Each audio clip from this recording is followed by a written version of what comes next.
একটা ডিম আর একটা কাঁচা আম দিয়ে যে এত সুন্দর একটা টিফিনের খাবার বানানো যায় সেটা না খেলে আগে কখনো জানতামই না। তার জন্য আমের সিজন চলে যাওয়ার আগে এরকম একটি আধা কাঁচা আধা পাকা আম নিতে হবে, যেটা না টক না মিষ্টি। এবারে আমটাকে ভালো করে এভাবে কুচিয়ে ফেলতে হবে ছোট ছোট করে।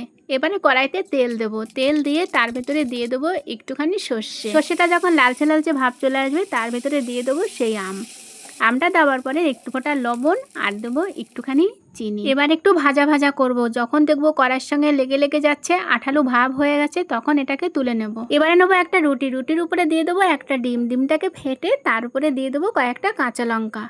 আপনি যদি ঝাল খেতে ভালোবাসেন তো লঙ্কা দেবেন, ঝাল না খেতে ভালোবাসলে কোনো ব্যাপার নেই। তার উপরে দিয়ে দেবো সেই আমটা দিয়ে পুরো চারদিকটাকে ভালো মতন মিশিয়ে দেবো আমের সাথে আর ডিমের সঙ্গে।